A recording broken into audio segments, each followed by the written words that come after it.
Amin. Amin. Oke, Ibu absensi terlebih dahulu ya. Arini Nabila Zulfami. Present. Nafisa Alia Ramadhani. Present. Muhammad Iman. Present. Oke, Ika Amalia. Present. Lala Amelia. Present. Naila.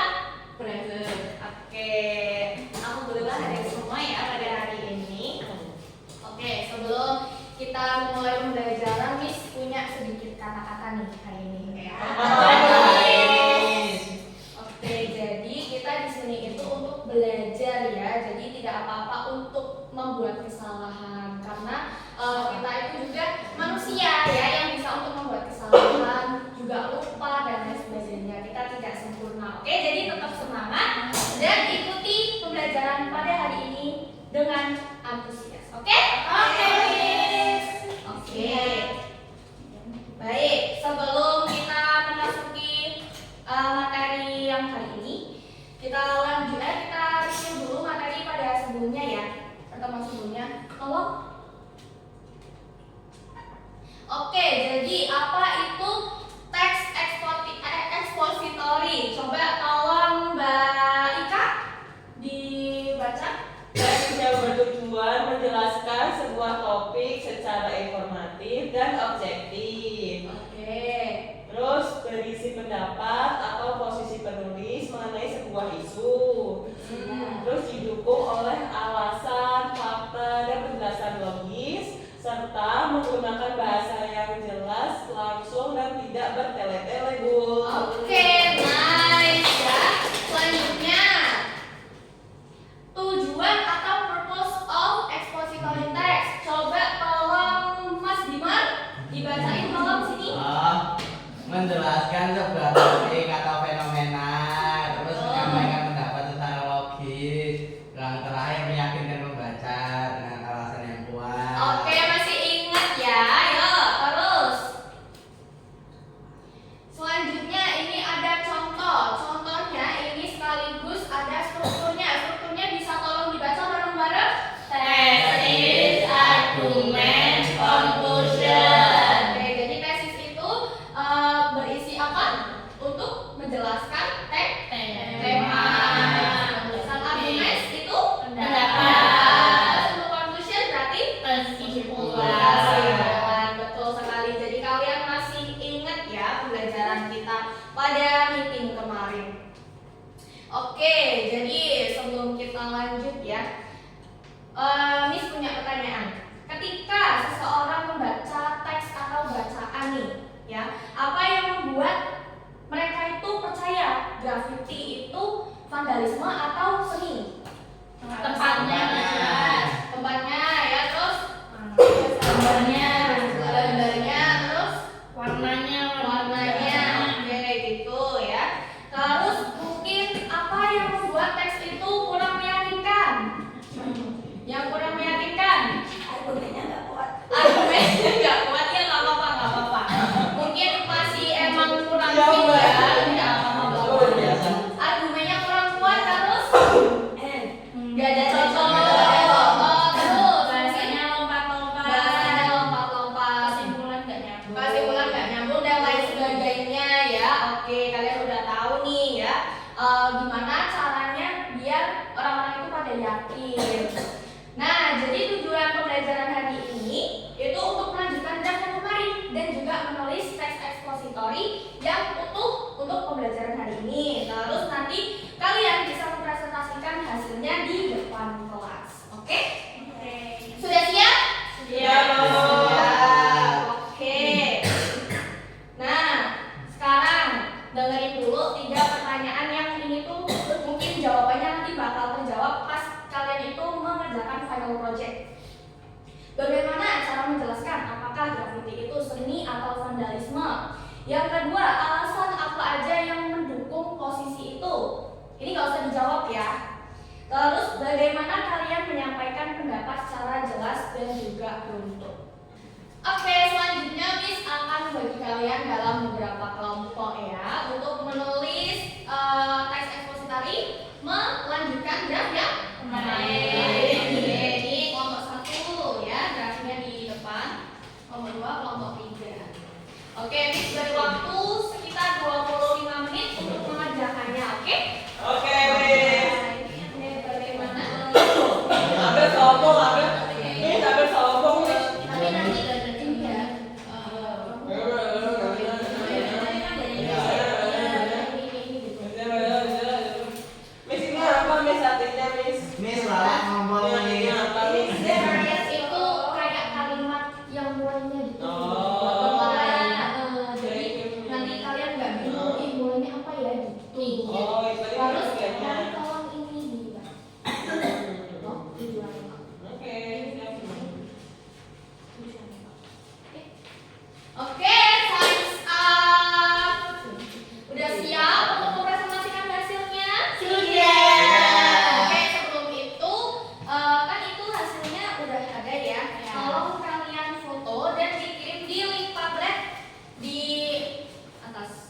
Padletnya ya. Kalau di foto dimasukin ke situ biar teman-teman yang di belakang ini bisa juga untuk menyimak dengan baik ya. Kalau misalnya takutnya kalau di PPT aja itu nanti gimana gitu, nggak kelihatan dan sebagainya, nanti banyak yang protes lagi. Sudah? Sudah. Oke, kalau sudah mau kelompok mana dulu yang maju? Kelompok tiga. Boleh sini. Kelompok dua silakan ya. Kelompok 3 tadinya. Oke. Dengerin ya. Tujuannya itu untuk mengembangkan argumen dengan alasan dan koherensi yang lebih jelas. Nah, di sini tuh kita udah buat nih tesisnya itu gravity can be considered art, but it become vandalism when it is made without permission. Argument: firstly, some gravity show creativity and deliver a positive message, so people can enjoy it as public art. For example, colorful mural in public parks make the place more attractive. However, graffiti become vandalism when it is placed on private property or public facilities without permission. This can disrupt the community and make the area look unsafe. Conclusion: therefore, graffiti can be both art and vandalism. It depends on the purpose and whether the artist has permission. Oke, untuk strukturnya mungkin bisa dilihat dulu. Ya, tesis, Argumen, conclusion. Bener ya, udah sesuai sama yang Miss tadi terangkan. Terus mungkin feedback dari Miss ini conclusion ya, di bagian conclusionnya bisa diperkuat lagi, mungkin bisa jadi statementnya lebih jelas gitu. Jadi biar dibaca itu lebih ngeh nih kalau kesimpulannya apa sih gitu. Oke, yuk tepuk tangan untuk kelompok dua. Kelompok mana lagi yang mau maju? Kelompok tiga.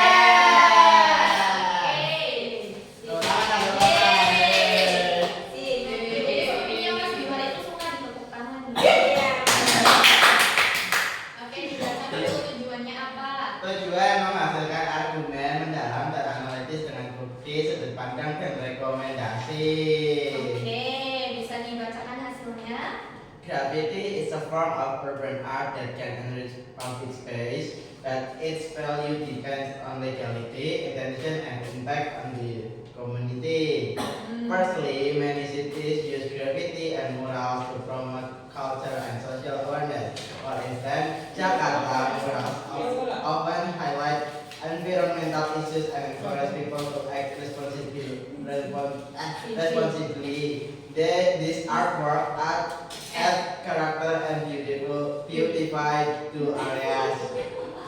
On the other hand, graffiti becomes vandalism when it damages private property or creates visual pollution.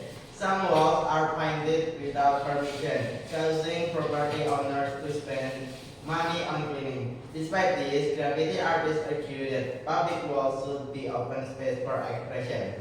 In conclusion, graffiti can be both meaningful art and harmful vandalism. The best solution is providing legal walls where artists can paint freely while still protecting public property. Oke, coba bisa dilihat dulu strukturnya.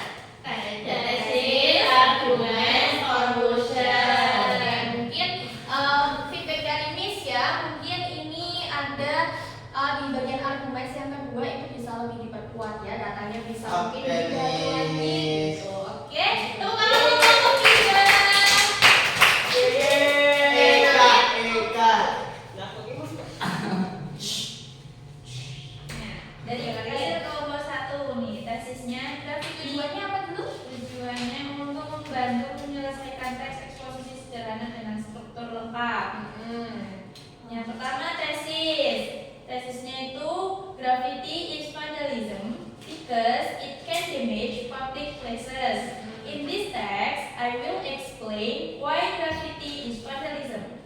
Argumennya, one reason is that graffiti makes walls look dirty if it is made without permission. Another reason is that the government must spend money to clean the walls. Conclusionnya, in conclusion, graffiti is vandalism because it damages public places and costs money to remove. Oke, coba dilihat lagi teman-teman. Ini strukturnya ada apa aja nih? Oke. Semangat banget ya kalian ya.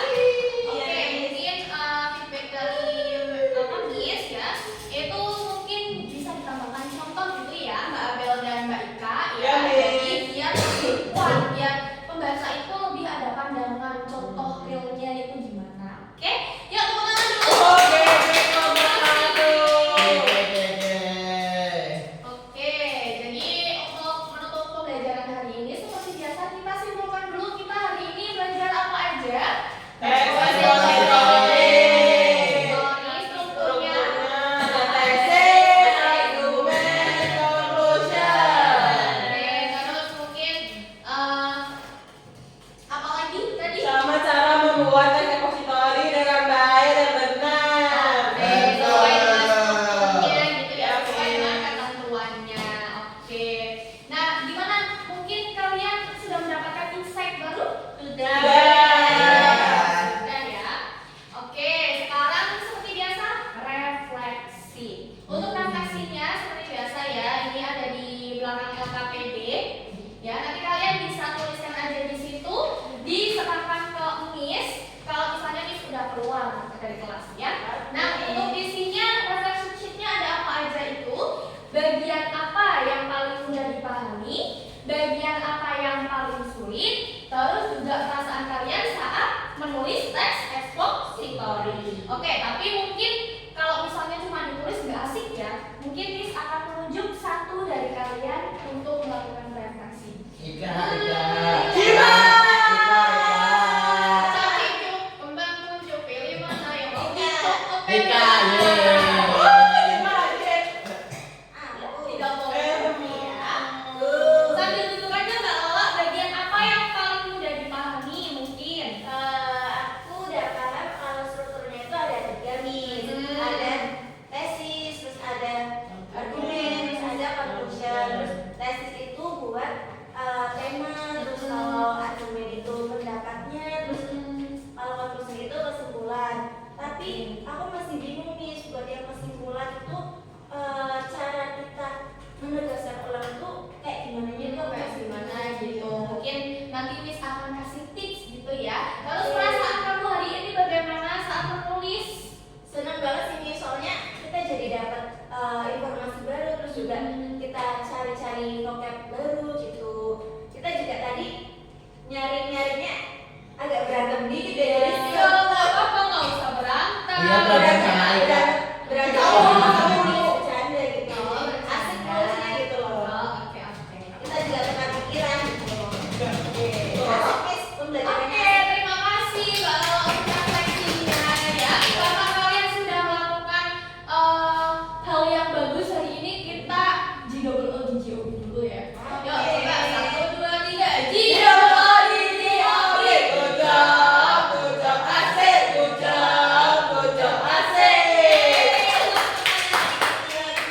Oke, dan kami baik untuk kalian, Miss gak akan ngasih kalian tugas atau PR. Kalian tinggal disuruh apa?